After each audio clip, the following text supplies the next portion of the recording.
നമസ്കാരം, വെട്ടം news on ടൈമിലേക്ക് സ്വാഗതം. കല്യാണം ഇനി വേറെ level. Basid wedding mall, Basid arcade, Poongottukulam, Tirur. Tirurangadi Chemmad Kozhikode റോഡിലെ കെട്ടിട സമുച്ചയത്തിലുണ്ടായ വൻ തീപിടുത്തത്തിൽ വ്യാപാര സ്ഥാപനങ്ങൾ കത്തിനശിച്ച് ലക്ഷങ്ങളുടെ നാശനഷ്ടങ്ങളുണ്ടായി.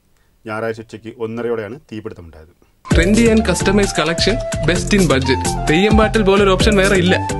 കോഴിക്കോട് റോഡിലെ പഴയ ബസ് സ്റ്റാൻഡ് കെട്ടിടത്തിലെ 1ാം നിലയിലും താഴത്തെ നിലയിലുമുള്ള വ്യാപാര സ്ഥാപനങ്ങളാണ് കത്തി നശിച്ചത്. LED ലൈറ്റുകൾ വിൽപ്പന നടത്തുന്ന ഷെഫിൻ ഡെക്കറേഷൻ, മിഠായി വിൽപ്പന നടത്തുന്ന അൽ കസിം, ഫ്രോസൺ ചിക്കൻ വിൽപ്പന നടത്തുന്ന അൽതാജ് എന്നീ സ്ഥാപനങ്ങൾ പൂർണ്ണമായും കത്തി നശിച്ചു. സമീപത്തെ ഹെൽത്ത് ബ്രിഡ്ജ് അക്കാദമിയിലും നാശനഷ്ടങ്ങളുണ്ടായി. അഗ്നിരക്ഷാസേന, പോലീസ്, സന്നദ്ധ പ്രവർത്തകർ, നാട്ടുകാർ എന്നിവരുടെ നേതൃത്വത്തിൽ 2 മണിക്കൂറിലേറെ പരിശ്രമിച്ചാണ് തീയണയ്ക്കാനായത്. തീപിടുത്തത്തിൽ ആളപായമൊന്നും ഉണ്ടായിട്ടില്ല. ഞായറാഴ്ചയായതിനാൽ തിരക്ക് കുറഞ്ഞതും ചില സ്ഥാപനങ്ങൾ അവധിയായതും അപകടം കുറയ്ക്കുന്നതിന് സഹായകരമായി. വൈദ്യുതി സംവിധാനത്തിലുണ്ടായ ഷോർട്ട് സർക്യൂട്ടാണ് തീപിടുത്തത്തിനിടയാക്കിയതെന്നാണ് പ്രാഥമിക നിഗമനം. വെട്ടം ന്യൂസ്, മലപ്പുറം.